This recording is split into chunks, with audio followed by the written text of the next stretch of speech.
about time we did this, huh? Yes. Good evening, Chaim Shalom. It's been a long time coming. I know. Finally, you had the courage. I gotta applaud you. Yeah, you know what? I was hiding a little bit. I just had to grow up here, and finally bring myself to getting face to face with you. Glad we're finally doing this. Yes, me too. I want to have a very good discussion, in depth and meaningful. All right, me too. I hope that's something that we could have. So I wanted, I don't know if you want to start or I can talk. Well, first of all, we're live on Facebook, or where are we live? Or this is a link on Facebook? We are live on Facebook. We are live on YouTube. Oh, nice. I feel famous. You are, baby, you are. All right, so yeah, no, you can go ahead and start. And then I'll jump right in. Okay, so the topic that we're discussing today, or that I'd like to be discussing today, is the media and media bias and conspiracy, the tendency to gravitate towards conspiracy theories and propaganda and stuff like that. Okay.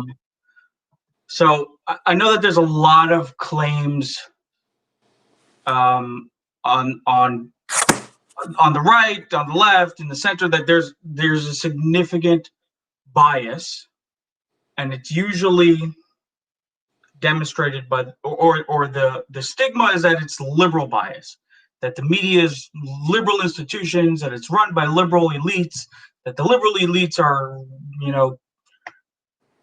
abusing the news system and treating the news system like it's their own political agenda.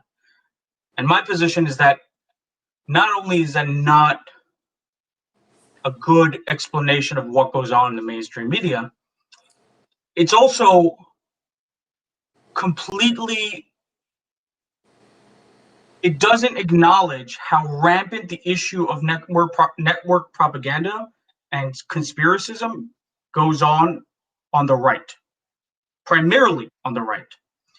The main issue that we're facing when it comes to the media is people being peddled information that is simply not true. I'm not concerned about people getting a bias of like, oh, he only posed in a way that shows that maybe tax breaks will, have a trickle down economic effect and give a boost to the lower income class of Americans. I'm not concerned about when they pose it like that as with a conservative bias. My concern is when they pose stories like Clinton gave uranium to the Russians and present that as truth. And now I'm looking at a ceiling, and now I'm looking at your face, and present that as being a true narrative when it is completely false, but it gets picked up by the main news agencies of the right. And I'm not talking about like Wall Street Journal. Wall Street Journal is probably one of the only right publications that holds itself to the standard of the mainstream media, that holds itself to a journalistic integrity standard, that everything gets cross-checked and verified, and journalists are held to a specific standard. If they have a reputation of not telling the truth, they're fired. They're disassociated with. Their papers are retracted. Their articles are reviewed. Everything is listed with a little caveat underneath that says, "Oh, this is redacted. This was untrue. This would." It happens. It happens. There have been infiltrators in the New York Times, in the Washington Post, that have gone to lengths to just spread false information. And the New York Times, when that has happened, will fire that reporter, will review every single publication of theirs, and publish an entire expose outlining exactly what happened with that particular person. So what I feel is really the issue here is that on the right, there's so much talk media. There's so much information that's peddled from not news. I'm not talking about the news anchors on Fox or the journalists in the Wall Street Journal. I'm talking about places like Breitbart and Your News Wire and the Daily Caller, and what's Ben Shapiro saying, the Daily Wire. These news sites, they just spread propaganda, conspiracies, sensationalist news and media, and it's a lot of the time it's not true. And because it becomes so mainstream on the right, because the right doesn't have a lot of sources of information, most people are getting their information from Fox's late night hosts, Hannity, Tucker Carlson, Laura Ingraham, and they take that information, and if it's highlighted there, and then they see it in the Daily Caller, and they see it in the Daily Wire, and they see it in the Breitbart, and they see it in all these far right publications, they don't remember the exact details of the story. They just remember reading Linda gave uranium to the Russians. Like, oh yeah, I remember reading that on Breitbart, and I trust Breitbart because that's where. And the problem is perpetuated within that separate ecosystem on the right, where the right is pushing these narratives, and it ends up ending up in Fox News.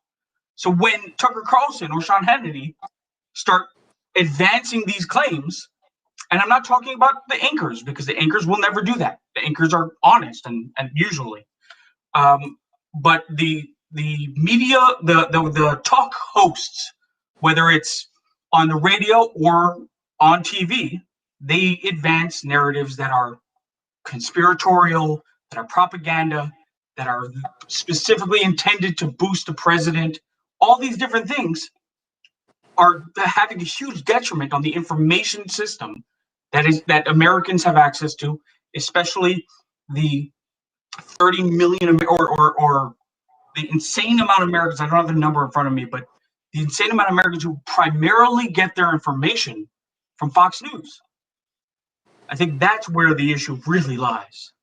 And I think, and to finalize, I think that one of the crucial things that we see is that these pundits not only are spreading misinformation, not only are spreading propaganda and conspiracies, they're also advancing a narrative that it's liberal media, that it's a liberal media that needs to go down. It's a liberal media that's out to get us. It's a liberal media. It's this populist narrative that we need to team up because we're being attacked by the liberal media. And it's just nonsensical. So the floor is on me now? The floor is on you. Okay, so no, I made some notes. So I want to also, like, before we get into more discussion, I want to point out my side, like from where I view things, my perspective, and then we'll try to get to the middle. So I listened to what you're saying, and I think that a lot of what you're saying there's on both sides. I try to title myself as not really conservative. I would say liberal leaning on some things, but I consider myself a common sense person. That I have the freedom and ability to think for myself. And yes, obviously we live in a society where everything is through technology. So whether it's the news, or social media, or Facebook, these are platforms where we see everything, and we were able to sort of form an opinion as to what's going on based on what we see. So, I think that the others, at least I don't want to say the other side. I said from my perspective, the way I see it is that, there are some things that I dislike on the right and the left. I think they're both. I think the news has changed from when I was a kid to now. It seems like on both sides. I don't think it's just one side. I heard you saying the right, the right, the right. To me, it's like, okay, well, where's the owning up to what the left does? They're not innocent. In a sense, I think that they sort of both the right wing and the left wing media, which is really what it is. There's no center really. I really don't believe so. I believe that the bulk of what's on national, on TV and social media is all skewed a certain way to obviously for advertising, skewed to their viewers. It sort of became just about money. And to me, when I was a kid, there was the New York Times had a name. As a child, I remember growing up, the New York Times, as a case in point, had a name that it was very biased against Israel. So, like, for example, when there would be terrorist attacks, they would sometimes, and I don't want to say all because I don't have all those articles in front of me, they would refer to them as freedom fighters or certain terminologies where I was a young boy and I would read these news articles and I would say, how can you refer to somebody that's blowing themselves up as freedom fighters? It didn't really make sense. So sort of, yes, the culture was that the New York Times was anti-Israel, but but I look at today, I look at the news today. It's like you're either one way or the other way, and it's upsetting to see that because yes, Fox did have a motto. I don't know if they still use it, where it says "We report, you decide." And I only bring that in the sense not because in support of Fox, but to say to me, the news should be they should report and say that's what I expect as a person, as an American. That when I turn on the news or when I turn on social media, or when I turn on anything that's reporting news, it should simply state what's going on, and not sort of give an opinion or skew it a certain way, whether it be right or left, even if it's crazy. To me, it's like I want to be able to decide for myself. Now, I understand there's another point of view where maybe people are not able to, or people just will take whatever is said at its word. But that's the whole, I guess, middle ground. Where what concerns me is that, and I find it more on the left than on the right, but I find it both that there's no more we're going to report. There's more like we're going to report it the way we want to report it and sort of skew it a certain way. So, and just to give a certain specific examples, so I get, I'm very understanding of why people dislike Trump. He's egotistical, he's full of himself, he's almost like a child. Like sometimes I don't understand what he does. I also seem to think that he's a genius, and I've said this to you. I don't hide that. I think he's a tactical genius. I think he's very aware of what he's doing, even though he is a baby, and that is an ego. But I think that when the news sort of, it's like, and I know I'm jumping off a little bit, but it's like when I watch the news now, I see on one hand sort of not wanting to go against Trump, but it's not that. It's more like we're going to support our side, our Republican side. So but the left says, or the media will make it out like, well, the Republicans are covering up for Trump's babiness type of thing. And but at the end of the day, if we're on the other side, it's like the Democrats will be doing the same thing. It's like it's kind of like if you're going to put it. If you're going to accuse one side of being biased or covering up for what's right, I hear a lot, like you mentioned, and other people said, "Well, Trump is, evil, and Trump makes things up, so we have to let the world know." Now, as a private person, of course, like everybody has to have their opinion. People have to, be entitled to speak their mind. But again, where I feel the line is drawn is when it comes to the news. The news should report. For example, the news should say the election happened. The Associated Press, or right now the projected winners are so and so. Like I don't think there's anything wrong with projecting Joe Biden as the president-elect. I don't think there's anything wrong with projecting. But to say that he is the president, or to say that the president doesn't have a right to pursue his angles, whether it be crazy or not, then the media shouldn't. They shouldn't go on that. They should say this is what the president's doing, and not say that this is childish. It's not their place. It should be my place or your place or other people's place to decide for themselves. And that's my biggest issue with the media is that even if it's not in direct words, it's everywhere you go, even on Fox and Breitbart, for example. Breitbart's, I would say, just to touch on that for a second, it has a name as being very extreme right wing. Whether I'm not going to opine on whether I agree with that or not, but it has a name as being very right wing. I don't read Breitbart. I don't really read much. I don't have time, but what I read is generally I read a lot of Fox News. I read the Wall Street Journal. I read sometimes the New York Times. I'm not proud to say it, but I do. And I think that when I read different articles, I see a vast difference where Fox News is generally tilted towards Trump, although sometimes there's middle people there. But whenever I read things from the New York Times, or even by mistake, or whatever, anything that you would consider more liberal leaning, I don't hear any non-prejudiced statements that have no bearing one way or the other. Whereas this is what we're reporting, we're stating what's going on, and therefore we can decide make a full opinion on our own. And that, again, just to reiterate, that's my biggest claim, is that not claim. My biggest issue is that the media should not portray to me how I should think, even if they're right. Meaning, even if there's a logic behind it. Case in point, like for example, the Hunter Biden story. It's a ludicrous thing. I couldn't, to me as a person, it's not really that important. It's a typical politician if it's true. What bothers me is that the media took a position and said either we're not going to report on it or we're going to quiet the story. Now maybe it's a crazy story, but then again, it's a high interest story. Similarly, how Twitter made a policy that they're not going to take off the president's tweets because it's sort of a public interest, thing, just like they do other world leaders that are not necessarily good people either. And so to me, that bothered me immensely, not because of the story itself, but the way it was handled, where some people didn't report on it at all, and for reasons because they're leaning a certain way. And to me, that's wrong. They should specifically bring out the story, even if it's 2 sentences. Yes, there's an allegation of so-and-so because it is related to the presidential election, and that's it, and be done with it, and allow people to do research and find the opinion articles. And that's the thing, is that there needs to also be a separation between opinion and news. Okay. So a couple things that I want to touch on here. One of the first things that you said is that it happens on both sides. But what I'd like to highlight is that we're having 2 different conversations. You're talking about bias, and I'm talking about conspiratorial stories, false information, and network propaganda. I'm talking about Fox News advancing claims like birtherism or uranium one, false stories, things that have been proven false, and advancing them as if they are true.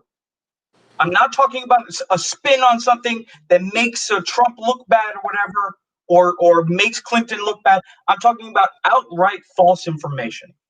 That's a completely different ballgame. That doesn't happen on both sides. If you look at the data, Harvard, a team of Harvard social scientists put together a ton of data in their book Network Propaganda, and they have graphs where they show you all the information that is shared that references uranium one or all these different conspiracy, Seth Rich, all these stories, and where they were mostly shared. And they outline how this systemic problem occurs, in that it comes out on your daily on your Daily Wire or whatever that far right site is. Then Breitbart picks it up. Then it's posted somewhere on Daily Wire, and then it's picked up by Sean Hannity, and then it becomes a mainstream. Except Fox shouldn't be considered mainstream because they operate outside of journalistic integrity. They're not held accountable. There's no journalistic. There's no standards. There's no consequences if they lie. There's no consequences if they present and put forth false information. And it's a huge issue. Okay, well, hold on a second, just to jump in.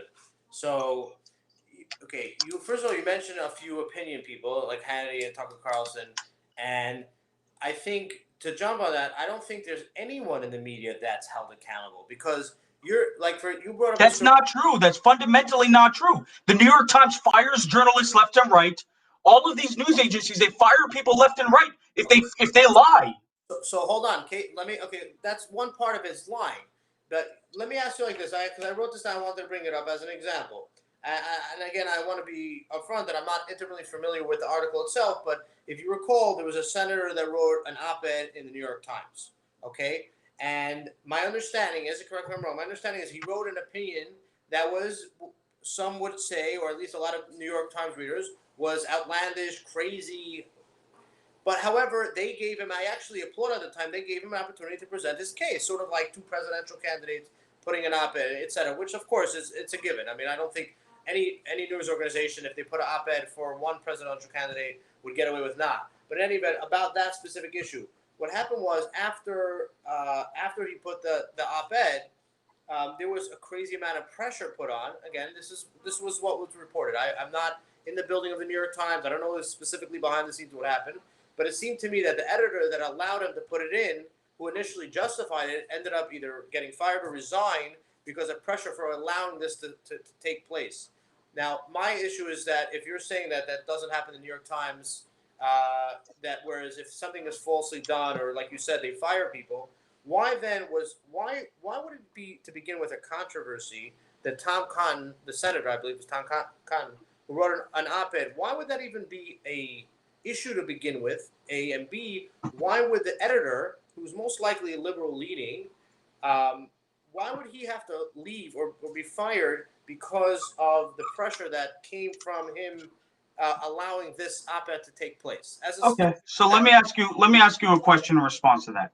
If David Duke wrote an op-ed, okay, but you're comparing David Duke. I'm just asking you. I'm asking you hypothetically. If David Duke wrote an op-ed, and it was a narrative that Jews are responsible, or George Soros, the Jew, is responsible for all of these different things, and one of the editors of the New York Times published it, and it was just incendiary and just a bad opinion. Do you think that the editor should be held accountable? So did you read the op-ed, by Cotton's op-ed? At the time, I briefly read through it, but that's why. Okay. So Cotton's op-ed was calling for military response to a social a revolution in the country, where people were demanding reform to our policing systems. And Cotton's op-ed called for the military coming in and completely suppressing the voice of the people and putting order back in place. Well, so, without going back to specifically what he said, I would venture to guess that I don't believe that Tom Cotton used those words. I would venture to guess there was another side, and without getting too off topic, where there was the looting and the destruction of property, which I have an issue with. I don't think anybody has. Okay, but that's not what the protests were. There was that happening very irregularly. Less than 5% of what was going on was in any way criminal. 95% of the protests were all peaceful, and it was instead of focusing on the huge issue that everybody on the streets were marching about, they decided he presented it as if it was all of these people who are dangerous Antifa-funded terrorists that need to be suppressed. Well, look, you have to also understand that I'm sure there was a lot of peaceful protests, different protests. What you're sure? 95%. This has been studied. Hold on 1 second. 95%. So what was shown on TV, remember, bear in mind, what all the media shows, left and right, center, is only the damage. So to the most... Not true. Look, the peaceful protests were not... You mean most of what Fox News shows? No, I've watched it on... I watch CNN occasionally, not as much as I used to. I watch MSNBC occasionally. I check onto the local networks. I do watch what Okay, but that's not what they were showing most of the time. So, okay, but here's the thing. Fox News was, Laura Ingraham was, Tucker Carlson was, Sean Hannity was, nonstop. They never focused on the peaceful protests. Anytime they mentioned the protest, it was about how dangerous and Antifa-funded and George Soros, all of these conspiracies were peddled. Forget about George Soros and Antifa for a second. But this is what Fox News is telling their viewers. Okay, what? Hold on. Okay, I'm listening. I'm listening to what you're saying. Yeah. I listen. Sean Hannity and Tucker Carlson are, to me, their opinion. Okay. You aside. In 2013, Pew did a research study where they'd asked Americans where their main news sources, and they found that 1/3 of Americans get their information solely from Fox News. Okay, and after Fox News, 1/3 of Americans. Okay. After Fox News, their primary trusted sources of information were Sean Hannity, Rush Limbaugh, and Glenn Beck. Okay, Glenn Beck I happen not to like, so you have me there. But hold on. Well, but do you understand? You made another claim at the beginning. You said you're able to think for yourself. You aside, most people who are only getting their information from a news agency that is repeating the same narratives over and over again and telling the viewers what they want to hear, not what's true, not the actual story, not presenting it in a good way that will help democracy or people, just telling them what they want to hear. But the other news stations don't do that either. They're not doing that. But they do. They do. CNN was very critical of Obama. All of these, any news agency. How? In what sense? Critical of Obama? How? All the time they will come out against Obama. You want to pull up specific examples? Let's look it up. Sure. And while you're saying that, I want to say that I, as an individual, don't have any issue with any peaceful process. That's fine. What I have an issue with, but you're conflating CNN. You're conflating the liberal bias with spreading false narratives, and it's not the same thing. Okay, we're talking Fox News viewers are some of the most misinformed viewers in the world. You hold on a second. You're basically saying that everybody that watches Fox News is not able to form an opinion, that they're brainwashed. And no, what do you mean? If you are only getting your information from Fox News, then if you understand how psychology works, it doesn't matter how intelligent you are. You're getting fed the same narratives over and over again, and most people don't pay that close attention. So eventually, when they are referencing back the story, and they think, "Oh yeah, Obama. Oh, I heard he's not an American citizen. He wasn't born here." Why? Why do they think that? It's not that they're not smart. It's that they heard these narratives repeated over and over and over and over again. But you're saying the words narratives. People, listen, there are on left and the right, there are fanatical people that I wouldn't consider even, like, for example, you know that because of Fox News, it was the first time ever in my life I've ever heard of an organization called the Proud Boys. I've never even heard of this this thing called QAnon, whatever it's called. I have no clue what it is. I couldn't. It doesn't faze me. And you mean QAnon, the group that started conspiracies like Pizzagate, that got people to go down to a restaurant in Washington D.C. with a fucking AK-47 or AR-15, shooting at doors to try to find a pedophile ring? Really? Most normal people don't know about this stuff. Now there's fanatical people on both sides that. Whatever they want to make stuff up, they want to rile people up. No. Give me. No. That's not true. That's not true. You're trying to employ whataboutism. There's a fallacy called whataboutism that the Russians really developed back when KGB was rampant, and they developed this entire Operation Infection. There's this disinformation campaign that they developed during the Cold War, and one of the things that they did was whataboutism. One of the tactics they developed was whataboutism. Instead of acknowledging the issues rampant, you try to deflect and point out to someone else. Someone else is having issues. So I can you name a single liberal narrative that was advanced that was false? No, so just to simplify, let's tackle two issues. One, as far as on the right wing, what you bring up as the conspiracy and the way that Fox News peddles certain things. Let's address that. And then what I want to do on a sort of a two-part is I want to address to you what the way I view liberal media and the way it bothers me the way they report things. So to address yours first. So I think I'm listening to your point. And I think there's some, like, I'm hearing an emotion from you where you say that, look, a lot of people watch Fox News. There's a lot of these conspiracy things. It's a disservice to people. Hey, jump in if you want to, but I'm just sort of 100%. That's my issue. My issue is that we have 1/3 of the American people who are so grossly misinformed and are getting their information from people who are advancing narratives that are either false or just propaganda. Hold on. Let's instead of using the words narrative, let's just use, for argument's sake, let's just use a terminology where things that are insane or not normal or out of the realm are being pushed just to make trouble, sort of like, to make a comparison, like you can have like a guy in 770 and in Crown Heights sort of like want to stir things up and just start spreading a rumor sort of with no basis, and then it goes crazy. Or God forbid, like in Israel, where I think the army stopped allowing certain things on WhatsApp because there would be rumors and soldiers potentially dying. Like they shut things down to sort of stifle false rumors. But here's the thing that, first of all, I think Fox News, obviously there's a reason why they're popular. For whatever reason, they happen to be, I think even you acknowledge, there happen to be what I think the highest. Because they're sensationalist. Hold on. Forget about why. I'm just saying for a second. Let's agree that so a lot of people read them or a lot of people watch them. So Sensationalism sells.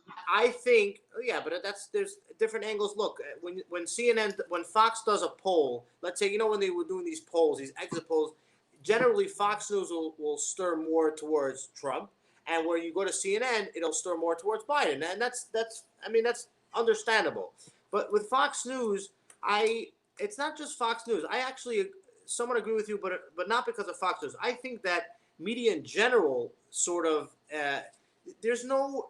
I know you'll disagree about the left side, but I don't think there's sort of no control over what can be put out there, good or bad. There's just no control. So something could be started that's completely false, and supposedly the news channels do their vetting. They say, but to me, the thing with Fox is that there's and it's not just with Fox. If they would come out and say, we're going to have news segments where we're just going to report the weather. It's 85 degrees. No one's going to dispute that. The elections today, and this is the percentages as of right now. This is in dispute. Or things that are just without sort of spinning it, without saying it's crazy or not crazy. And then separately, okay, here's talk radio. Here's A, B, and C. Here's Wolf Blitzer. Here's Tucker Carlson. And then obviously we want people to form their own opinion. I'm okay with that. I don't think that exists anymore.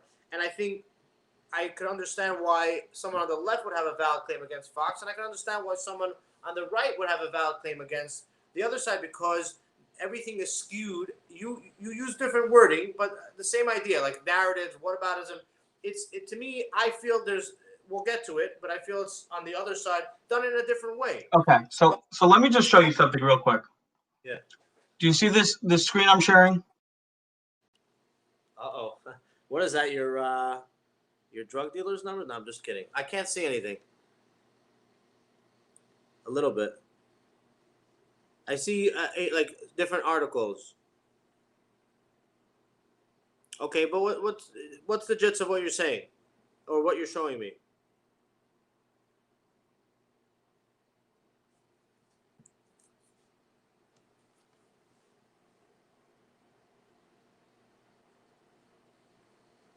By the way, if I may, Chaim, can you hear me? Chaim. Hello?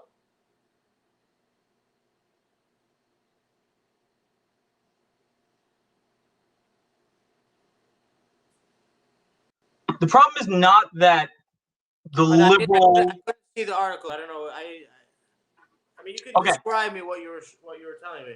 Of all the articles that are shared on what's it called, on of all the fake information articles that are bolstered and shared and whatever, they're all anti-liberal and they come from conservative sources. But I'm sorry, not conservative sources. They're conservative leaning agendas, and eventually this stuff gets promulgated into the news spectrum, into the ecosystem of right-wing media, and it gets picked up by people like your Daily News Wire or whatever, New York Post op-eds, all these different things that publish these stuff with you told me that New York Post is I don't remember the words you described it. One of the most, the longest running newspaper.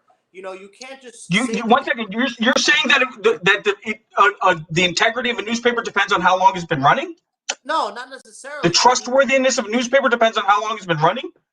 So in 150 years from now, if what's it called, TMZ is still running, that's going to be the most reliable source of information? Yeah, TMZ is specific gossip. That's what they do. They're all about spreading gossip. And what makes you think that New York Post is a reliable source of information? Because they're old? I think not necessarily because they're old. New York Times is also old, by the way. Hold on. No, well, I think New York Post is a little bit older. The New York Post, it's not a matter of which one is older. But I'm not defending them as an institution. I don't read them. I'm not in New York. I don't read their newspaper every day. My concern is that there's been allegations, and again, it's very in support of right wing. I admit it. It's a story that could potentially help Trump. You could argue. I don't agree. Actually, I don't think what his son did has really any bearing. I don't think Joe Biden happens to be a very bad person, but I don't think the story about his son has any bearing. My issue with that, if we're going on that for a second, is the way it was shut down. Like, meaning, who gave Twitter the right, in my opinion, the way I said, and I've heard all the different people on the news give their own opinion. The way I saw it as an individual person, without watching the news, without watching what you refer to as, the mass hysteria on the right on Fox News, is why would they shut down the story? Meaning, that's an example of where do you hold people that have access to provide information to the world? Where do you hold them accountable? Because I hear you. So let me ask you a question. If the New York Post shared a story that was false, does Twitter have the right to allow that on its feed? Hold on a second. Who gets to decide what's? But New York Post does not have journalistic integrity. They don't have journalistic standards. Hold on. But let's both agree that at the end of the day, Twitter, not that they backtracked, but they admitted that the way they handled the situation was wrong. Fine. You know that what they did was you have to understand. You have to understand. Bringing social media into this is a whole new conversation, because we basically take our news issue, we take our problem with propaganda, conspiracies, all this bullshit coming on the right mostly. Right. We have this entire huge problem where 1/3 of American people are so grossly misinformed, and we turn to the tech giants and we say, "You deal with it. You come up with regulations that limit the spread of false information. Figure it out, Twitter." What are we trying to? But that's a big problem. Are we trying to develop a technocracy here? Do we want technocrats who decide for us what should be shared? We need to figure out what to do about false information. We need to figure out when the Daily Wire publishes a rumor. What do we do about that? What do we do about people sharing false information on Facebook? Yeah, but Chaim, you're also saying that in a sense that all these things are false, and again, like when I look at the news, yeah, like obviously there's a part of me that it's sort of like a movie, like I like to hype myself up and like see what's going on in the world. But the truth is, news has just become stupid almost. I barely watch news anymore, even for anybody, because it's like the truth is the only news I watch primarily now, besides like the highlights, would be the morning show on Fox from like 9 to 11. They don't really give an opinion, and they call out Trump sometimes. They call out Biden sometimes. They sort of give their. I happen to like them. I don't know if you watch them in the morning time from like 9 to 11. Like the Fox. They're from I think 9 till 12 every morning. Let me just clear that up real quickly. I don't watch any news. I don't believe that watching news is an effective way of getting your media. Of getting your information. I think that watching news, they have to keep it entertaining because they're trying to keep you sucked in. For me, the primary way I get my information is through NPR. That's my primary way of getting information. IPR? What's that? NPR. NPR was that the nonprofit, the one that's funded by the government? National Public Radio. It's mostly funded by public donations and partially had by government grants. Okay, so it's like PBS. First of all, I applaud you for that, because you're right that a lot of what's on TV is really to sell dollars. 100%. I think on the left or the right, wherever you watch, it's a business. That's what it is. I get it. And there's. But I would take issue with you sort of saying that most people who watch Fox News are misinformed or not able. Meaning, I watch Fox News, yes.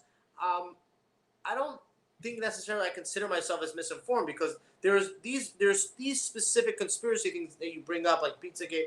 I don't know anything about that. I couldn't care less, and I would never even put a second of my time into these stories because there's nothing to it. The uranium one, as an example, I've read some articles about it. I haven't taken the time to, I have better things to do in my life, to be honest with you. But I've looked at some of the stories, and to me, it seems like there's something there. But again, I think also even these stories, whether they're false or not false, I think we'll never really know, because a lot of what goes on in the world, we do know, in government is not.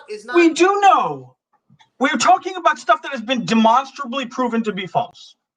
I'm talking about uranium one. I'm talking about birtherism, Obama's birth certificate. Birtherism, I would say that I hate using these terminology, but the whole thing with Obama to me, it was like, yeah, I was young, and like, I'm not a fan of Obama's policies, but I think he was very articulative. He was very suave. He had that, but I disliked his policies immensely. But listen, he was elected president, and I even watched the inauguration, and I was like worried mostly for Israel. I'll be honest with you, but I think he did a bad job for the country, in my opinion. But again, he was the president. He did his thing. And, Can you give me one second? Okay, we can have. Like, what do you mean he did a bad for the country? I He think, pulled us out of a recession. He saved our economy. I don't know. Like I would be very pressed to agree with that. I'm not happy that he bailed out the banks in the way he did. Well, I think that the bank should have been allowed to fail. Like I know that it's hurtful. And then what?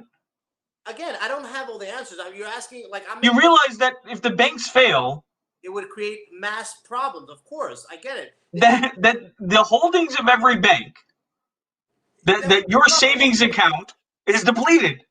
Of course, I listen. There was a. That's what you want. It was a no-win situation. That's how much you hate the corporate elite. I'm not. Look right now. You want to know the truth? Says the Trump supporter. When I say that that I watch these stories, when I've sent you some of them about these, and I know there's specific stories that are picked up by the media. There's plenty of on both sides that are not reported. But when Thank you, Zohar. When you see these videos where people are like a small business that's closed, right?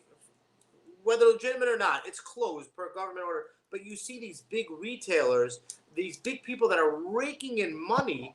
Like my heart goes out for these people, and it's like that's messed up. These companies, like and on both sides, the right wing and the left wing, it's like sort of you have people on the left wing sort of suck up to that side, and you have people on the right suck up to that side, and it's like the little guys get screwed always. And I will never applaud and stand up for little people getting taken advantage of, especially from personal experiences in my life.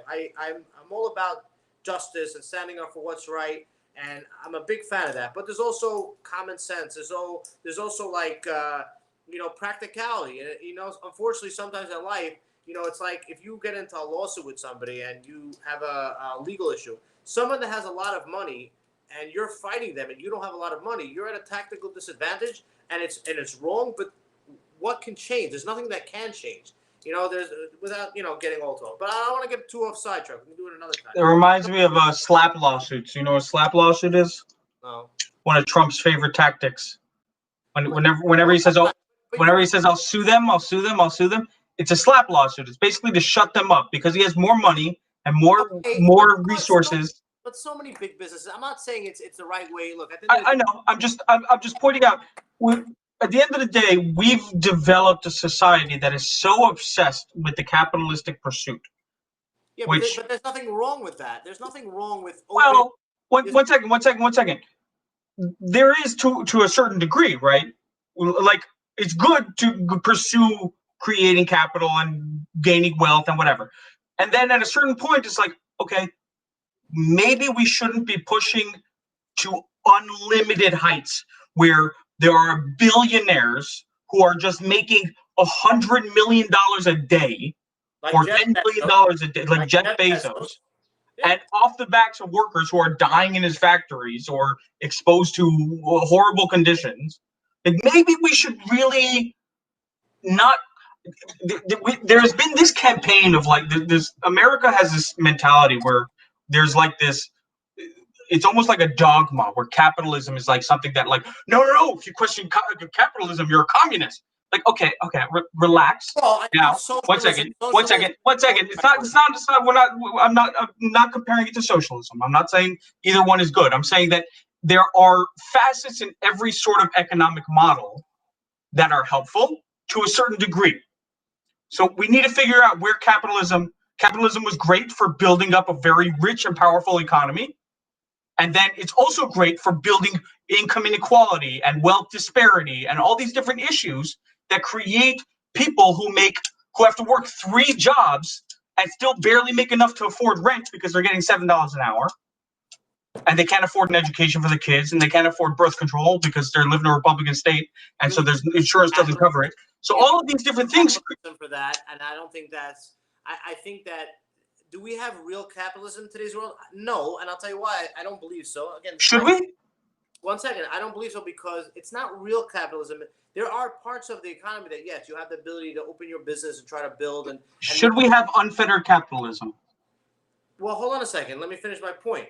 That, in today's world, we have capitalism, and I love that about it. I love the ability to try to make something for myself or somebody. Don't tell me you're a globalist. 1 second. Don't tell me you're a globalist. Hold on a second. I don't know these fancy words, the terminology you do, but like I just teasing. Everyone's a globalist. They just don't know it. But the thing is that what happens is that it's sad that the people on the very, very top, you can almost never get to them, and they're sort of in a league of their own. And you know what? Some of them made it. Look, a guy like Jeff Bezos, I don't like his political stance, but at the end of the day, he created an amazing system. He spent years with losses upon losses, but he built an infrastructure that was a genius idea, and I applaud him. And you know what? He built his. He deserves to stay open while the small businesses shut down. That's a whole nother story. But it's a whole nother story.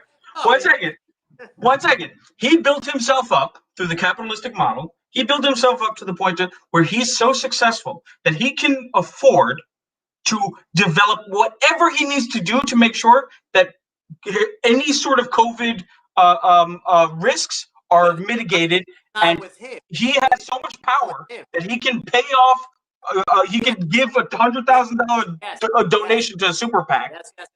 Yes. But the issue is not with a guy like him. It's the issue is that the government, that people can get too rich. What? Yeah. People can get too rich. Like the lady in LA, like they say, again, this is all reported in the news. I haven't independently checked it, but they say that the county supervisor in LA who banned outdoor dining makes like $30,000 a month, which is a decent amount of money for most people. That's what is it? Almost $400,000 a year. That's a decent salary. She makes $30,000 a year, or like for example, the Saturday Night Live guy. I sent you a clip, or I told you about the Pete Davidson. I happen to think he's a little bit funny, but he's hilarious. No, he's like I used to watch the show Wild and Out. He was on it. That was kind of funny, but he. But you're right. You're right. It's such a but it's like when you have money, when you have a backbone, if you got a few $100,000 nest egg sitting in your account, it's easy. Yeah, it's easy to talk big and say that. And it's like, you know what? Like my heart goes out to these people, and you know what? Like the this is. I want to get back to the media. You almost sound like a liberal. I want to finish up Fox News for a second. I think caring about the little guy. Look at you. I always care about the little guy. I think that. And yet you vote for Trump? Of course, I believe wholeheartedly in Trump. I think he's an amazing president. I really wish that. I think what happens is that with a guy, for example, a guy like President Obama, where you get a very presidential personality, very suave. He was a charming speaker, but I disagree with his policies, and I think he was more than anything. My issue was with Israel. The way he treated Israel was a very big thing for me. This is my. I know we're an Orthodox Jew. Dual loyalty. Nothing to do with no. It's not a stereotype. It's real. Hold on a second. I wasn't religious for many years. This has nothing to do with Orthodoxy. I have my own other issues. You know why? You know why I didn't support Obama? Why? Because I lived in a bubble of confirmation bias. But hold on. I lived in Crown Heights. And I never understood his policies. I never researched them. I never looked into them. And now, as I started to research them, I'm like, okay, some I agree with, some I don't agree with. Get a lot of good ideas. He probably has some policies that are good. Every president does. What I was saying is that with Trump, to me, I think he represented getting action done, which is so anti-Washington. But what did he get done? Hold on a second. Which is very anti-Washington. Anti-Washington is just about everything just kind of going through a slow, ridiculous system. But at the same time, he didn't get anything done. He doesn't know how to speak. He doesn't know how to speak in public. He cries. He's like a temper tantrum. He didn't. So okay. Like with every president, with every person. All right. So let me just bring this conversation back around to where we're supposed to be. Fox News, and I got to get to my point on the other side. Trump, aside from the fact that he didn't really get anything done except for tax cuts, which he had a very narrow window, and then once he lost Congress, he hasn't been able to get anything done, thankfully, because most of the shit that he wanted to get done was xenophobic, racist bullshit. And more shit for the wealthy, more things that would benefit the wealthy, more things that would create a higher income disparity. But my biggest problem with Donald Trump, what has he done besides executive orders? That he railed against Obama. He's like, oh, Obama does so many executive orders because Obama had the same issue. He couldn't get anything done. He had a Republican Congress for 6 years. But here I think in my opinion, as I should. My anger, by the way, is not so much with Obama as much as it is with Congress in general. My issue. I'm with you on that. I think Congress is literally, besides the media, I know we disagree, I think the media, most of it, not all of it, and especially Congress is so evil. Meaning these things that, like, out of all this thing, I don't think they're evil. I think that they were corrupt, like way more than corrupt. Like, I'm just trying to keep it politically correct. Like right now. You have any evidence for that? Well, look, don't get me wrong. I can make some solid cases against people like Dianne Feinstein and Mitch McConnell and like some of the older, Well, look, I think case in point, we don't know this for certainty. I think case in point that, and I'm not necessarily only crediting Trump. I just think part of his like let's get shit done type of, excuse my language, personality is like this PPP thing. I think that, and again, you may just not like the guy, but I think at the end of the day, if under a normal presidency, this PPP type program, which potentially saved it, also people took advantage of it. But I'm saying the people that it helped, I think, would have taken 10 times as long. Government is so ridiculous in its bureaucratic way of doing things. What? And hold on. Why do you think that? Because they've proven that. Look at the way. Look at the recession in 2008. Well, hold on. Recessions happen over the course of lifetimes all the time. It's sort of like it's not a domino effect. There's the market go. 1 second. We had a pandemic. We had a swine flu epidemic or pandemic during the Obama administration. It wasn't as deadly, thankfully, and it was all handled very methodically. How many people died?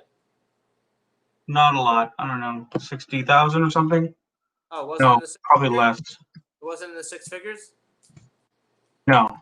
By the way, that's a whole other discussion. While you look that up, I'll say this. I think that unfortunately the news in general, without admitting so much that fact, I think the news in general has become sort of an open book where things just come in from all over the place. Some retarded, some not retarded, and it's a shame. But I don't know necessarily on the right or the left if there's really a way to just control it, because I think 12,500 deaths in the United States. Okay, I think there either has to be complete suppression, not suppression. There has to be complete some independent panel, something that will monitor anything that goes out of the media, if that's even possible, and it's not. So it's almost like there's just no way to literally stop. Whether it's on the right or on the left. Why? Why not? That's what PolitiFact does. Maybe if we dump some governmental money, maybe if we build an agency, an independent fact-checking agency. I don't mean to employ like an Orwellian style of like the Ministry of Truth type of idea here. Obviously, I realize Orwellian reference, but if we can create an independent agency that is taxpayer funded, that acts like PolitiFact, that will literally take apart news articles, take apart news anchors' diatribes, and pick apart everything and say, this is true, this is false, this is true, this is false. But then again, here's the thing. The problem with that is that, and you bring up a good point, where do you draw the line? Basically, I think we can all agree. The question of the day is, where do we draw the line, whether it's on the right, whether it's on the left? You believe it's all on the right. I believe it's on the right and the left. Whatever the case is, where do you draw the line? I think we all agree it's a good question. And the thing is, if there was a way look, I also think that there's a big gap in what's considered false, not false. I gear more towards opinion and perception, but again, it comes from a few different sides. But there's no sort of like there's no more respect between two sides. So it's like, whereas 20 years ago in Congress, as a case in point, in public they would be a certain way, but behind the scenes they would work together. Like certain things like judgeships, and I'm not defending the right or the left, but all these things have become so ridiculous. Like if you're in power, if you don't like Trump, No problem. You have every right not to like him. But to an extent, you gotta allow the guy to govern and support him. And the same goes with Obama, and the same goes with Biden. If Biden gets in the office and it's looking more and more like he is, I don't like what he represents, and I really hope to God he does a good job. But I would respect that. I think that it goes both ways. If you're going to respect one way, you have to respect the other way, and we don't have that anymore. So while potentially I have an issue with that, which is a subject for another time, that 80 million people voted for Biden and 73 million or whatever the numbers voted for Trump, you can't just say it's all one way, meaning you have people that feel a certain way and you have people that feel a different way. And there's no coming to the middle. So let's unpack that. Donald Trump peddles conspiracies nonstop. Okay? Nonstop. He's a pathological, he's a malignant liar. He's not a liar. Are you kidding? Are you kidding? Every other word out of his mouth is a lie. Literally, he's told over like 25,000 lies or misleading statements since he came into office. If you consider him a liar, the only thing I would agree to an extent is that Donald Trump has become a politician, but not a very noble politician. Every politician, and again, it's a general statement, every politician comes up and either lies or has an intention behind the scenes. No, not like this. Not like this. It's not even because he's so real. He doesn't hide. He doesn't pretend. And this is what? Hold on a second. He doesn't pretend that he doesn't come out with a smile on his face and pretends he's your friend. But meanwhile, when he goes off camera, he doesn't give two craps about you. And most politicians on the right and the left are like that. They don't. They come with. I don't think that that's accurate. I think that most politicians actually care about their constituents. I think that Donald Trump intentionally lies, and he enjoys lying. He enjoys lying. He enjoys misleading people. He gets up. You have to understand that who is the one who advanced the entire birtherism conspiracy? That was Donald Trump. Donald Trump, one second. Donald Trump is responsible for the conspiratorial attitude in the United States of America. The amount of stuff that he peddles. What? Are you kidding? To me, I would, if you ask me to describe it, I would say that he's instigating for entertainment. I'm not saying it's right or wrong. What do you mean? So one second. A president is lying to instigate for entertainment? And that's okay with you? You're talking about birtherism. That was a long time ago. I don't think Trump was the sole person that did it. He was definitely vocal about it. You have to understand. By Trump getting up there and spreading conspiracies and delegitimating our democratic institutions, what he is doing is giving voice to the fringe right. What he is doing is legitimizing a conspiratorial narrative of a deep state. So 70 plus million people are conspiracy theorists and not normal. I don't know what the individual beliefs are of 70 million people. I don't know if they agree with all his conspiratorial. Like, you don't think he's a liar, which is terrifying to me. Listen, I think that first of all, everyone. Hold on. I'm not defending or not defending. You're asking. I'm giving you the way I see him. I see him like as a child. I told you. I think he doesn't know how to. He doesn't know how to behave himself. Oh, you sent me an article. Okay, I'll look at it soon. I don't consider him someone that just outrightly lies, and one of the reasons why is that. But he does. Hold on. He does. Whether it's him claiming that he had the largest turnout of an inauguration in history. Just little things that he just lies about. So he has brought society to the point, including you. He has brought you to the point where you're so you're so, what's the word? You're so used to the lies that, like, to you it's like, oh, it's basically truth, which is my problem, which is the biggest problem, because at this point you don't even recognize truth from false. That's not true. Hold on. If you don't understand that Trump is, hold on. You said something, so I'm explaining to you. Listen, it's not to me. Life, this situation is not black and white, and I'm saying that in general as well. With a lot of public. Do you think that Trump should be trying to attack the election process? But you're viewing it as such. One second.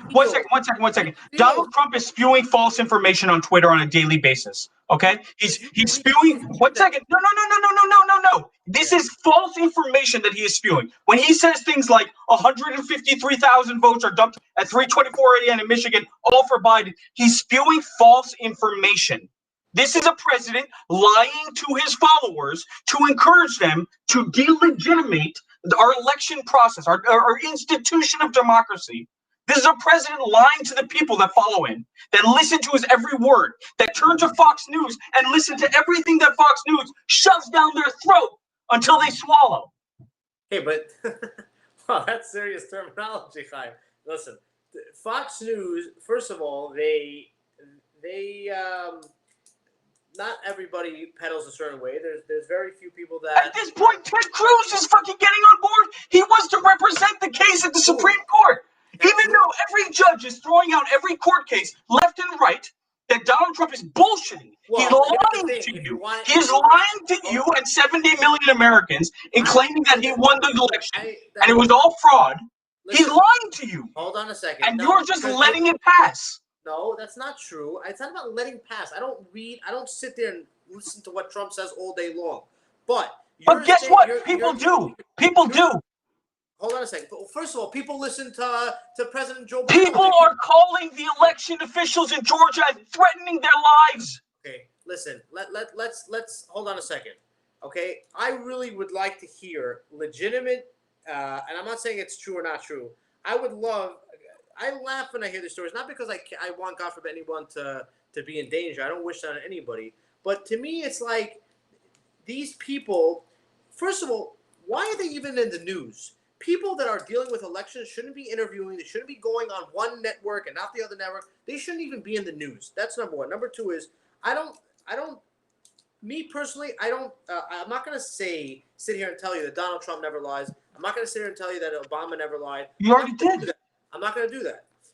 I never said that, no. You putting Obama and Trump in the same sentence there shows how little you understand the issue. 1 second. You putting Hitler and Trump in the same sentence, I could say the same thing. But hold on. Let me. One second. How often did Obama lie? Let me say my piece. Hold on. I don't want to get to Obama. So you said Trump is a liar. He peddles and lies every day. I don't agree with that. That's my opinion. It's not a question of opinion. It's not an opinion. It is. No. You are denying facts. You are denying reality. Because you're of the opinion that it's not my opinion.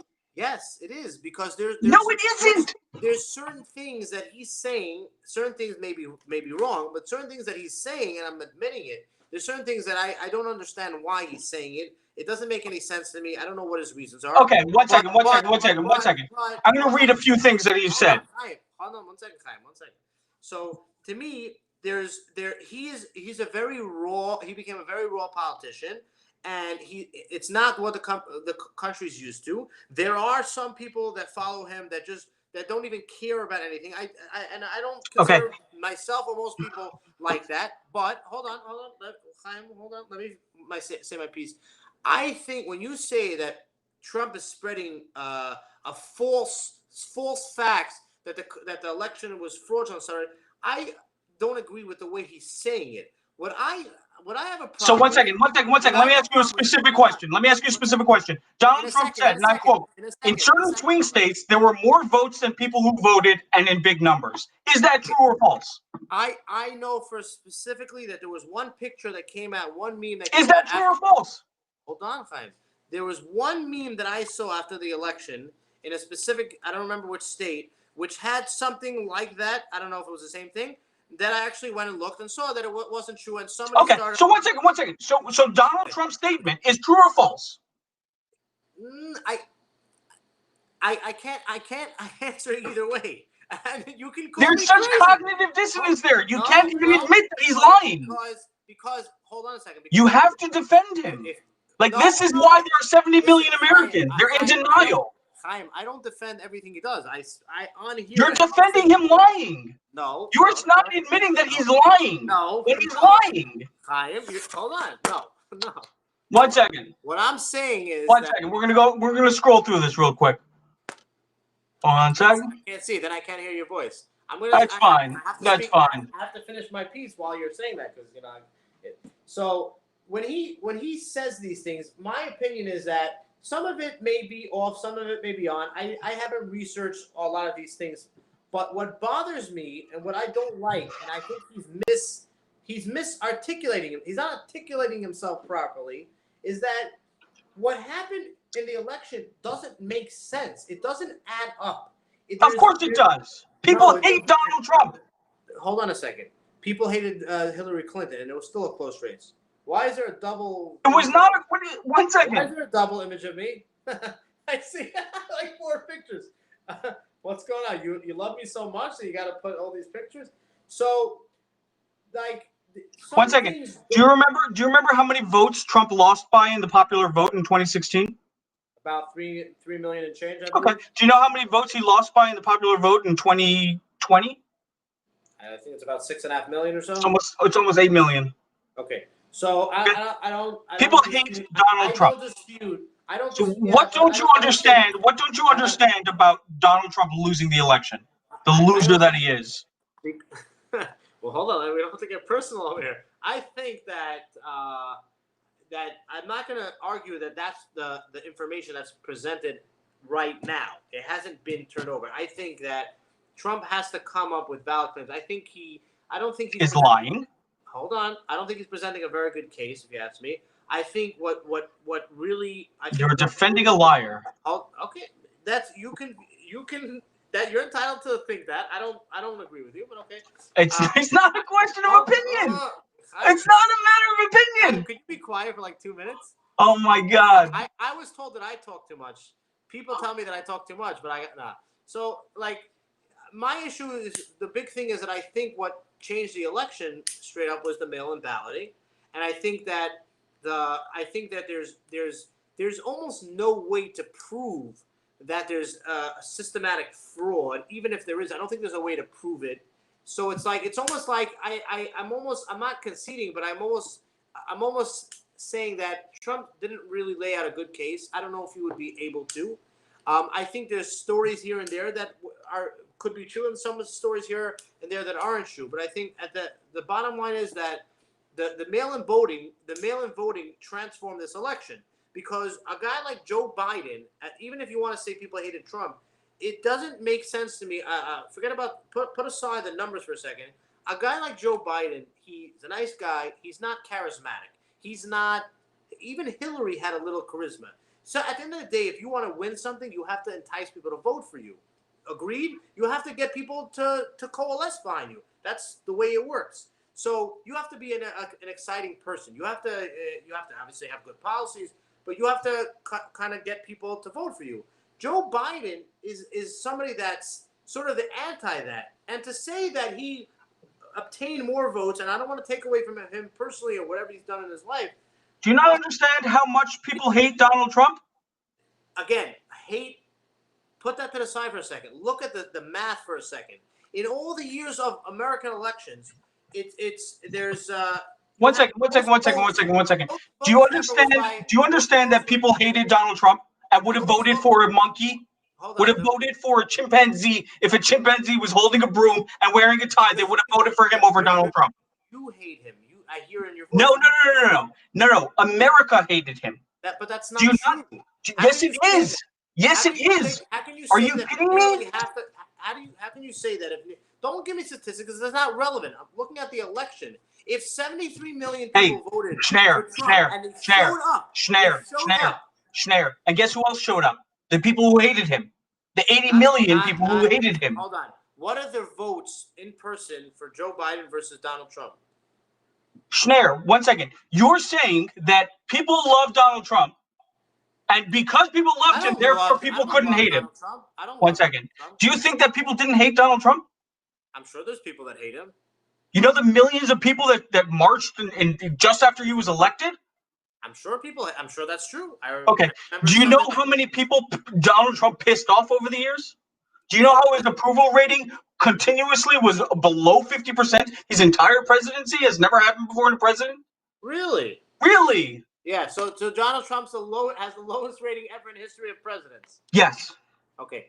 So let me ask you a question. So how is then that he was able to get so many votes in this election, even during COVID, based on the amount of normal people that normally vote? How was he able to obtain so many votes? Great question, but that's irrelevant to what we're discussing. But how? Because there are 360 million Americans. First of all, you're talking about kids and people that don't necessarily vote. Okay, how many eligible voters? Time out of the people. One second. You're bringing up these polls. At the end of the day, no. Schneur, stop it. It's the best poll in the world. Stop it. 1 second. That's what she said. 2020. Do you know what the percentage of voter turnout was of eligible voters? Highest turnout in history. What is this? The New York? Which website are you looking at? The New York Times? Associated Press? Let's say it's the New York Times. Then what? It's fake? I didn't say anything. I'm just curious. Do you know how many voters voted? Percentage of the eligible voter population? 66%. Okay? So we had 80 million and 73 million. I think it's almost 53 million divided by 66%. No. 1 second. Did you go to Litera? You have an issue with math there? Okay. I didn't mean to call you out there, Chaim. Out of 450,000. What am I doing? 1 second. Math was never my thingy. That's what I aced on my SATs. Okay, but we are getting sidetracked. I don't want to say that I'm unwilling to discuss it, but I wanted to just finish up about Fox and go to the other thing. Okay. So there's an additional almost 80 million Americans. Next time? 1 second. There's almost an additional 80 million other Americans who didn't vote. Okay. Okay. Your logic is that there are so many people who agree with me. How could there be so many people who disagree with me? No, I didn't say that. I think people there. I'm sure there's people that hate Trump. You know, if you want to. Okay. Consistently in every single poll that has been conducted in the past 4 years, and you want to say they're all fake? Whatever. You can claim everything is fake until you're blue in the face. The fact is that every polling agency has found repeatedly, consistently, that Trump polls below 50%. So more than half of the country disliked Donald Trump, disapproved of what Donald Trump was doing. And I don't care if you want to say, fake polls, fake news, fake media, New York Times. Irrelevant. Gallup, Pew, every single polling agency except for Rasmussen, which only polls 60-year-olds, has polled Donald Trump below 50% his entire presidency. Chaim, okay? I know we a lot of times. This is, I enjoy the conversation. I enjoy the dialogue. I know. But the argument that you don't understand how 80 million people could turn out for Joe Biden, they didn't turn out for Joe Biden. They didn't. They turned out against Donald Trump. Chaim, I don't say that because I think Joe Biden is such a ridiculous person. You don't say that because you don't realize how much people hated Donald Trump.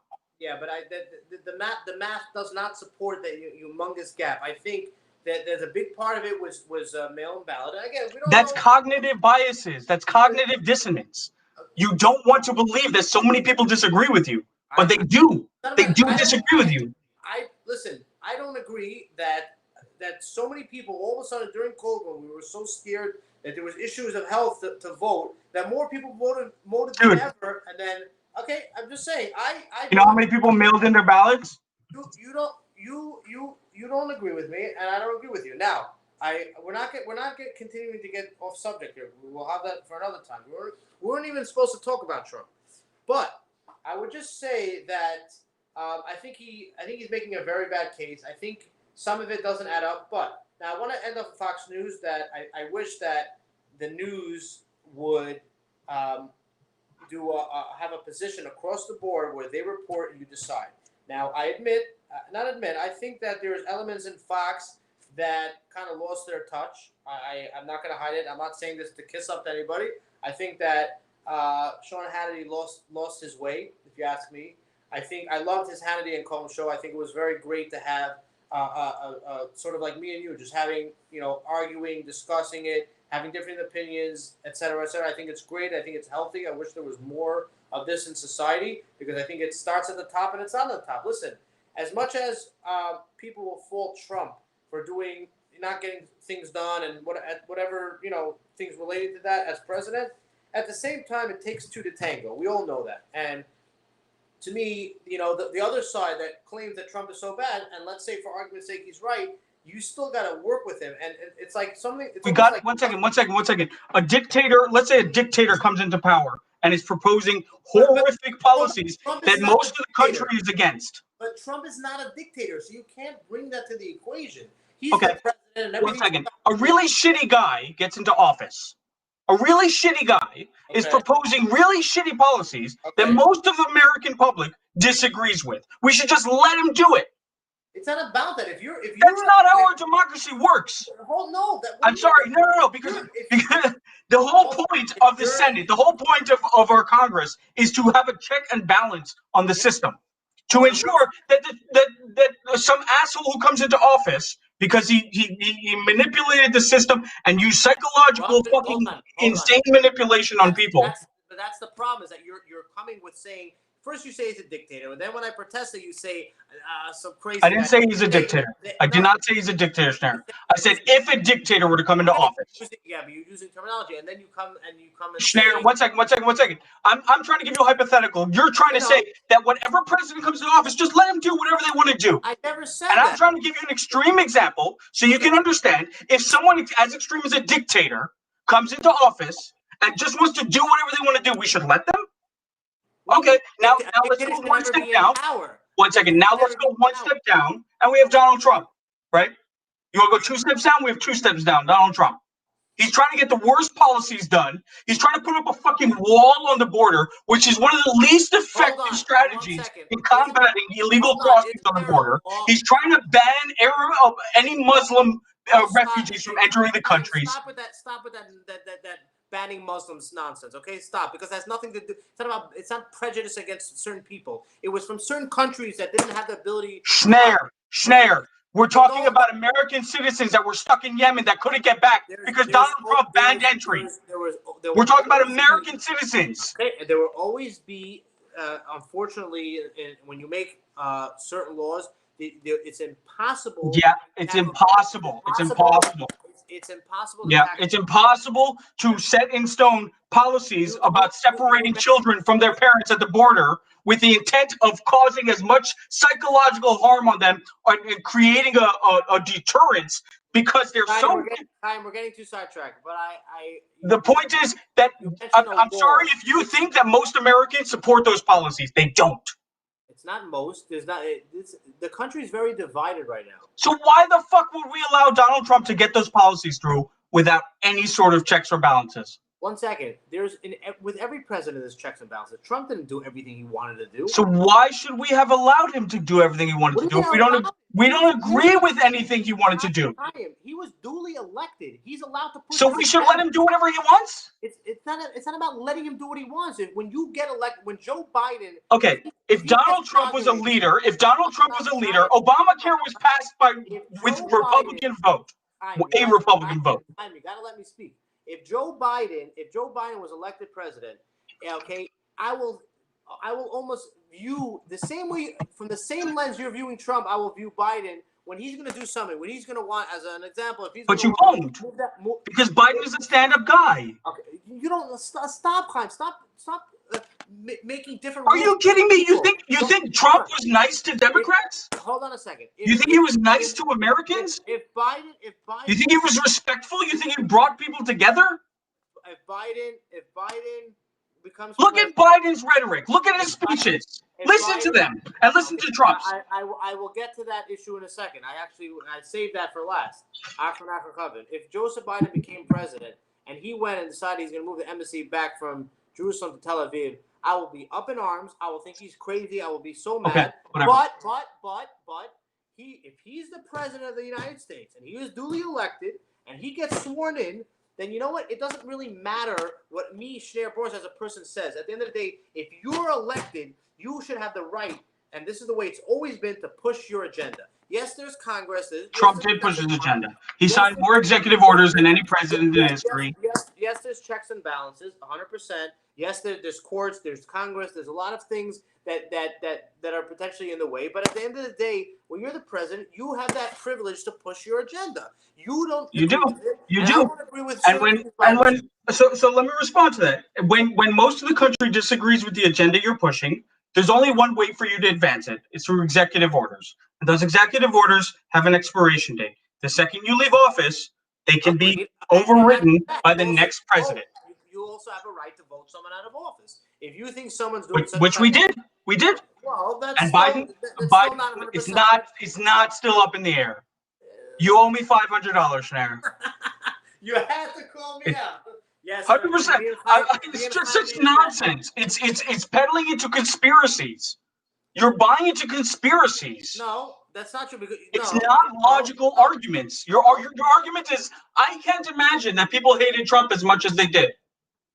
And so it makes no sense to me that more people showed up against Trump. And so therefore, it makes sense to think that 7 million votes or 8 million votes are potentially fraudulent. Well, one second, but it's not 7, 8 million. If you compare it to election in is there any evidence to back up any of your claims? Any of the claims of fraud? Everybody says the same thing, and the truth of the matter is, unless it's articulated properly, which it hasn't been, unfortunately it hasn't been articulated properly because it's not true. Because you feel that it's not true. Because it's not true. Because the judges have looked at it, they've thrown it out. Unless a court of law comes and says you're just buying into a conspiracy that Trump is peddling, that Fox News is peddling, because that's your primary source of information. No, and because you don't. So when you asked me earlier, when you said you're able to think for yourself, you're not. You believe whatever Fox News tells you. You believe whatever Sean Hannity tells you, and whatever Donald Trump tells you. No. And you've demonstrated that quite clearly. Absolutely not. Things not based off. You are putting stock into a conspiracy theory. First of all, as your basis to suggest. No, Chaim. First of all, you gotta listen. Tone it down a second. I'm not raising my voice. Tone it down a second. You feel that because I won't come out and say that Trump is evil and Trump's a liar, that I'm peddling in Fox News, but that's not true. There's an opposing view in the country because the country happens to be very divided, and I fault Trump at the end of the day for not making an attempt. I understand, not that I understand, it makes somewhat sense to me the way he carried himself to peddle to his people, to his base, but I think he, as a leader, should have done a better job at attempting to, at least presenting the message that pretending to bring people together, and I fault him for that. But he's not a good leader. He's not a good leader. Listen. Obama was able to get Obamacare passed under a Republican Congress. Come on, that was with a lot of controversy. You did not have a lot of Republican support for that. You can't. He was still able to bring people together. What does that mean? If you didn't listen, unless he got the largest change in our healthcare system passed under a Republican Congress. But 1 second, how is it possible that Obamacare? I don't even. Do you not understand that he was able to cross the aisle? Do you not understand that the senators respected him? That he had a respectful relationship with James Comey, who was a lifelong Republican. James Comey. James Comey. You want to bring in James Comey into this conversation? Sure. No.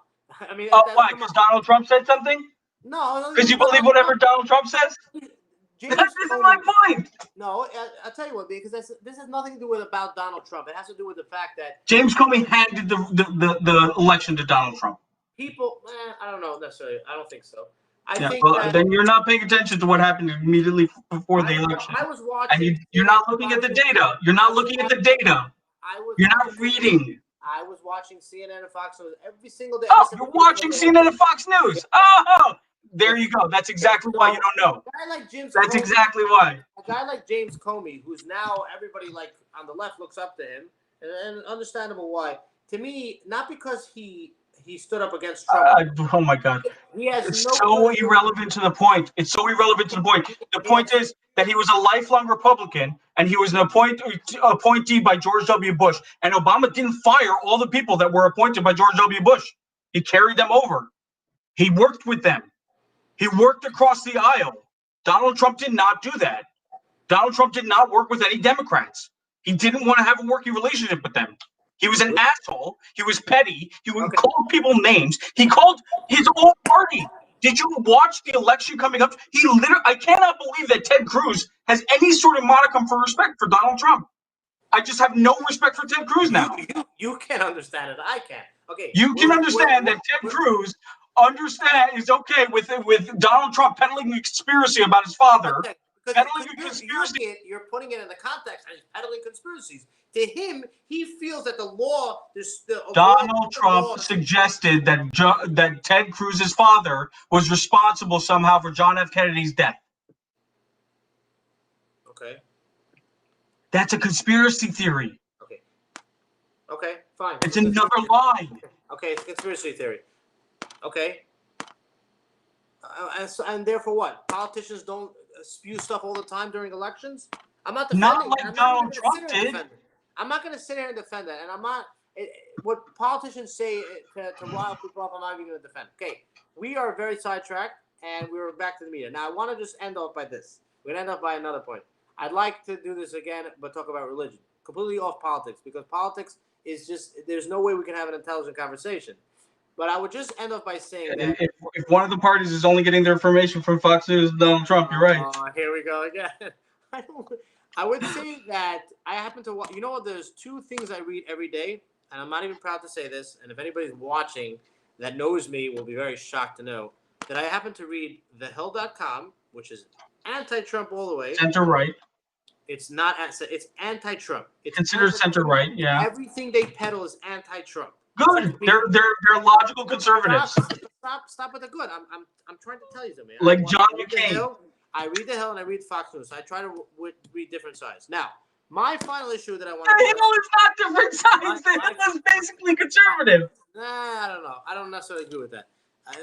It sort of, even if they are, it sort of was overtaken by their anti. If those are your two sources of information, then it makes sense. All your opinions. Well, listen, it's my opinions. Not everything I say makes sense. I admit it. By the way, are you willing to agree next time to do this again and talk strictly about religion and not bring up politics? I'd love to. Okay. I think it'll be very interesting. Now, I just want to end up. I will probably interject with something about Donald Trump at some point because I hate him so much. Because you think about him more than anybody. Honestly. You dream about him. I don't even. I can't wait for the day that he's not in the news headlines every single day. Listen, but he happens to be a master entertainer, whether for good or for bad. He knows how to get himself in the news. I hope that he's irrelevant come January 21st. So the last point, we're agreed to do about religion, okay? And you'll tell me then your deep dreams that you have about Donald Trump, even the non-clean ones, the clean ones, whatever. Now, the last thing I will say is what I feel that bothers me a little bit on. Like you explained to me what bothers you, what you dislike regarding what's peddled on right-wing and right-wing conspiracy sites. So on a different angle, I don't know necessarily that the left does that type. What bothers me about New York Times, Washington Post, and some of the TV, what bothers me is that even if they have a right, even if they feel that they have a legitimate reason, to me, what they do is they write things and sort of make sure to skew it in a negative way. And maybe they're right. Maybe there's a legitimate reason. But to me, that idea that media, especially New York Times, will push an article that's supposed to be about news a certain way, even if they're right, it bothers me. What do I mean? You post an article on Facebook, case in point, about this Pfizer that you made a comment anti-Trump. I know you hate the guy. I don't fault you for your How'd you know? You wrote, you said something about, he doesn't care about Americans, something along those lines, because the New York Times wrote an article that they had the ability to buy more vaccines from Pfizer, and they did it. Now, I actually looked into that because I was curious to know what the reason is. Because to me, because automatically when the New York Times writes an article, I tend to have a hard time believing it. But I wanted to see for myself. I want to know what actually happened. Now, again, I think also there's a part that sometimes people in the public don't necessarily know everything, good or for bad. But based on what I read, I actually did a little research in the time I had, and I don't have a lot of time during the day. I researched that what happened was the government in the summertime made contracts with about 5, 6 different pharmaceutical companies. And what they did was they, in a sense, hedged their bets. At before they even knew if something was even going to work, they bought a certain amount of vaccines from each company, guaranteed it, because it's all about money. Remember, Pfizer is not doing this for free. You know, I get they want to help, but they're also doing it to make a lot of money, and they're going to make a lot of money from this, an obscene amount of money. If it saves lives, great. But what the government did is they hedged their bets. So they bought 100 million from here, 100 million from here, 100 million from here, from various companies, and spread their wings in case one company does it and one company doesn't. And you know what? If that's the sole reason, I think there's logic in that. I don't think that's purposely we're not going to buy. I don't know exactly how it worked. I don't think a lot of us do. But to put out an article and stress, because if I read that article, and I read some of the New York Times article, to me, to the average person that doesn't know about anything, they'll assume that President Trump basically probably directed his staff not to buy, for whatever ludicrous reason, more vaccines, and therefore people are going to die because we won't have enough and it's going to go outside the country. But that's not really true. And it's like New York Times presents itself as a very notable news agency. They present themselves as such. But what bothers me is that they try to play nobility, but what they do is they twist it, which to me can be worse than outrightly lying. And I know that may sound crazy, but to me that bothers me a lot when they push that article to spew it a certain way. They didn't. I don't even know if they listed in the article what actually happened. And then again, it's not just Trump. Trump is the leader, yes, but there's people in his team. There's a team of people that basically went to 5, 6 different pharmaceutical companies and made a contract to buy X, Y, and Z, probably paid for it up front. There was an issue of money. So that's why when the New York Times peddles an article, right? Peddles, I don't know if that's the right word, puts out an article, written up, they took the time, and I'm sure they did their research, but they did it to skew a certain way. Now, maybe they're right, but to the average viewer, it's like you won't even give the benefit of the doubt to read up. You'll just read it and say, you know what, Trump, which is exactly what you did. Correct me if I'm wrong. You put out a link to the article. Correct me. I'm willing to hear. You put out a link to the article saying that Trump doesn't care about people. But the truth is that's not what happened. And what the government did to begin with, government is difficult to handle these things because government has so much bureaucratic red tape, which is ridiculous. But in this case, as a national pandemic, we got to deal with it. What they did to me was smart. It's hedging your bets. You don't know who's gonna have the right vaccine. So you could buy 500 million vaccines from Pfizer, but then Pfizer's vaccine doesn't even work, and you can buy from anybody else. I mean, so your position was against my portrayal of what the article said. Was anything in the article? No, not you. First of all, your camera's frozen. It's not so much me. Was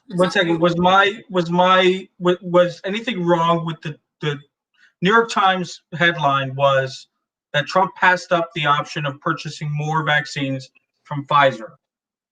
That's a problem in itself. Why you'll ask me why? Because what that does is it insinuates immediately. Remember, first of all, your camera's frozen. What happened? Can't see your face. Better? No, it's frozen. Am I pretty at least? No, not at all. So wow. To me, like the first few seconds of a song, the first few seconds of a dish you go to a restaurant, the first few seconds, it's all in the eye. So it's like that's what catches you right away. So if you open that article, the first thing you think, oh, Trump screwed people, or Trump, you know what I'm saying? Like that, and the article doesn't really doesn't go into detail. It stresses more of a point. That's just a specific example. So to me, if the New York Times came out and said that sort of came out with a report, regarding of how the vaccines were purchased, and there was different points of view.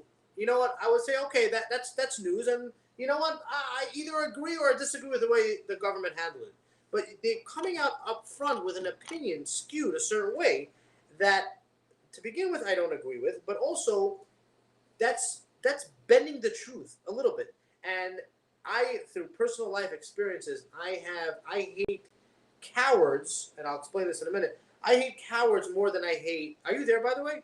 I'm here. Yeah, I hate cowards to some extent, more than I hate evil people. Why? Because evil people, they're evil. You know, they're straight up. This is who I am. I'm a motherfucking evil person. Excuse my French. Cowards are people that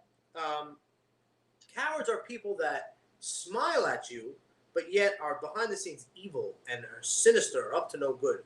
And the way sometimes the New York Times and places like that act are cowardly to me in this type of way, where they come across as being all noble with a moral high ground and a holier than thou, presentation, but really they're trying to skew it to be negative of Trump and or negative of the whole situation of the You're right.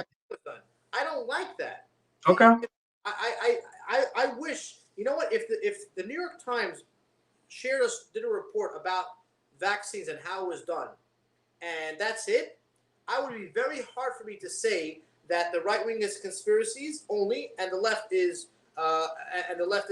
also. I would be hard to say that. I would just say I would kind of be stuck. I wouldn't have an argument to say to you, and I know that it's not about tit for tat, but the same way the right, you could say some people on the right, and it's not me. I'm a normal person with normal opinions, and I support some things the president does, or just like someone says. I hear what you're saying. And I agree. Honestly, I probably should have put in a little more nuance into the post that I shared this morning. I agree with that.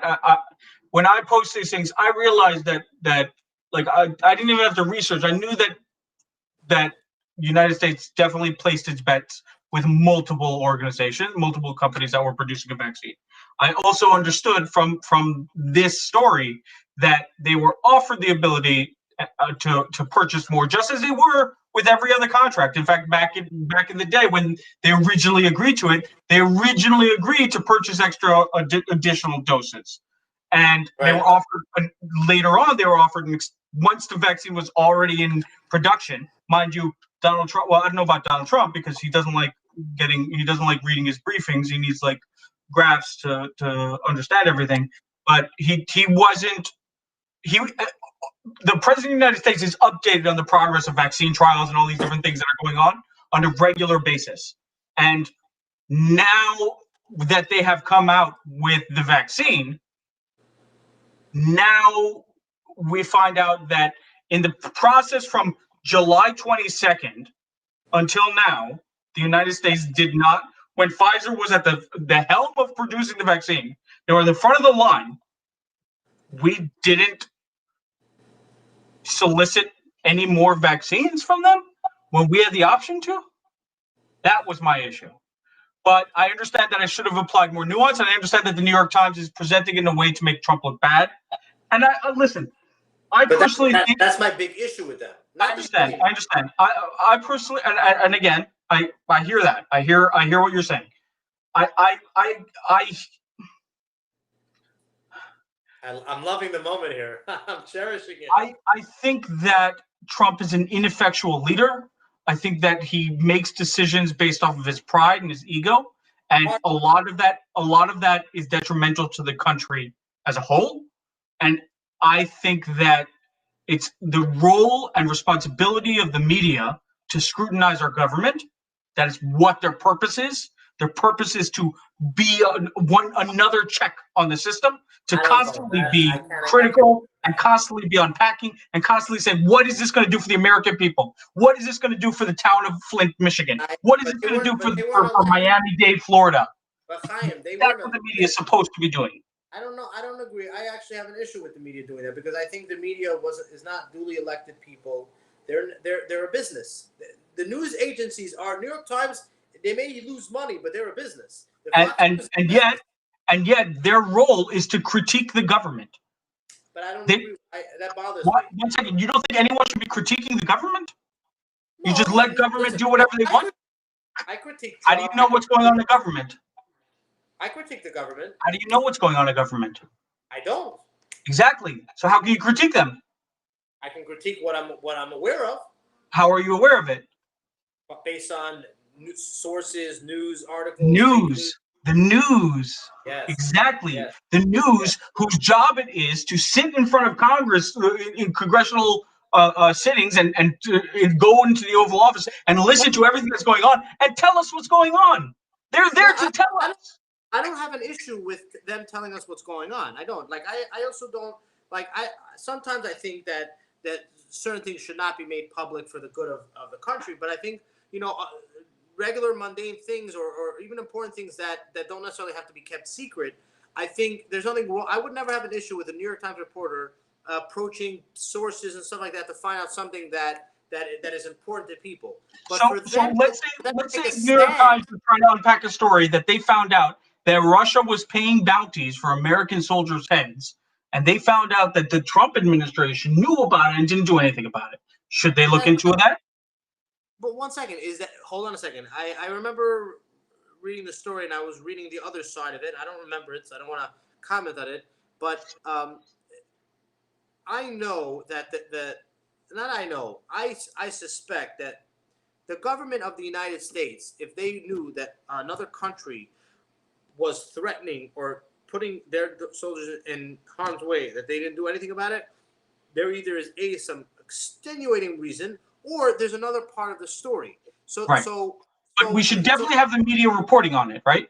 Well, hold on a second. If you're going to report it that Russia put out a bounty on U.S. citizens and U.S. did nothing about it, no, absolutely not. If you want to come out and say why, because you don't think that we should know about that? You don't think as an American citizen I have the right to know about that? No, about the last part, about saying that the U.S. didn't do anything about it and they're terrible people and how could they let this happen? No. If they came out and said, 1 second. There's a sources say, but they didn't say the U.S. didn't do anything about it. They said Donald Trump. But they Donald Trump didn't do anything about it. But they skewed it in a way because Trump and Putin are apparently super good friends, and that's the way it was presented. That's the way it was presented because everybody. 1 second. If Donald Trump knew about it, do you think Donald Trump should have done something about it? Do you think we, as American citizens, should be holding him accountable? 100%. Okay, so the New York Times should be reporting on that, and they should be reporting that Donald Trump didn't do anything. But hold on a second. I don't believe that that's true. Of course you don't.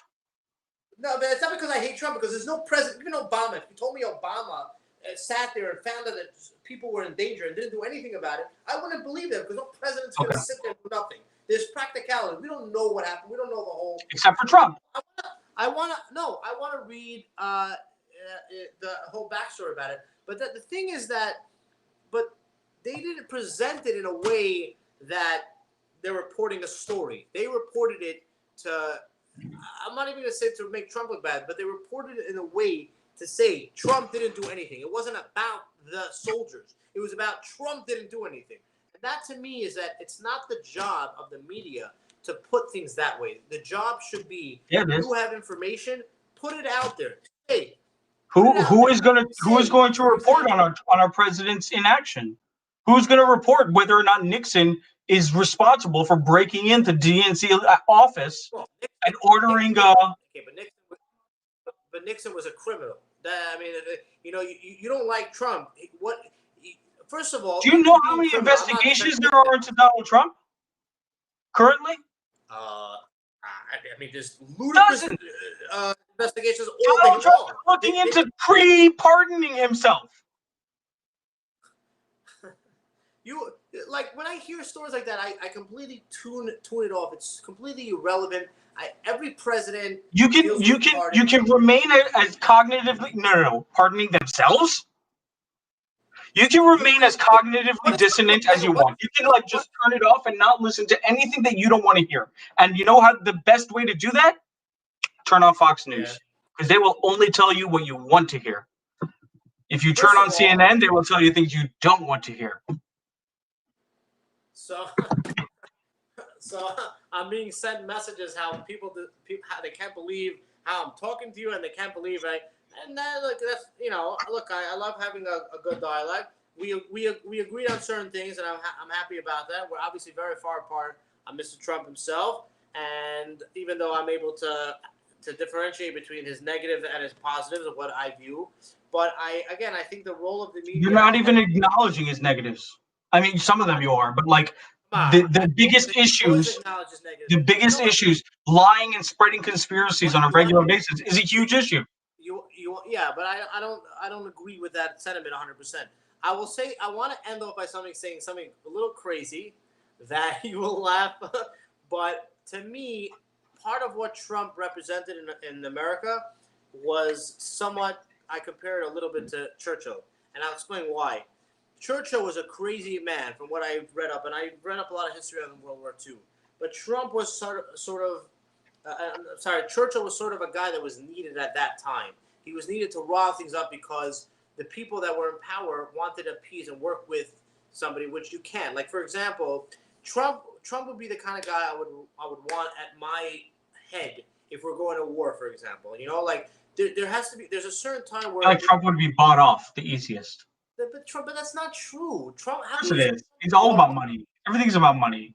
You know how much money he made by Mar-a-Lago and like renting out rooms in Trump Hotel in Washington? Okay. Chaim, there's no way that Trump has made money in office. He's made his money before. Every other politician, I know you're going to tell me I've seen this by all the conservative people, but every other politician who goes into office and comes out a richer person. I'm not even getting into that if that's right or wrong. I don't like that idea. But listen, you become famous. Who cares? Fine. No, but you become famous. Trump had his money. He didn't need to go into the White House. He could have stayed out of the White House and made 10 times more money. And anybody that with a basic understanding of business would know that the type of person he is, he could have made way more money doing massive real estate deals or whatever he was doing versus going to the White House. There's no way that he made money in the White House. It hurt him. It hurt him going to the White House. I mean, he did, but it's not really. No, I don't want to open up that can of worms. It's not about whether or not he didn't make more money than he could have if he had developed a new building. Fine, but he made money from his presidency. He made money by renting out Mar-a-Lago suites. He made money by renting out Trump. Yeah, but one second. You're. What do you mean? That has everything to do with the presidency. No, but he used his presidency. He held galas at fucking Mar-a-Lago, and the taxpayer paid the dime to his pocket. Well, look, I think also there's an issue with him not charging. I think legally he had to charge, or I was reading once about this that he first of all, look. Whatever. Hopefully Biden will have him arrested, lock him up. Hold on a second. They're not listen. If Biden gets into office, we can't let another president pull this kind of shit. But I think he blew up the system, and I like some of the things that he did. I think he made the system even worse. I don't agree. I think he exposed the system. I think he exposed the corruption in Washington. What? He created corruption in Washington.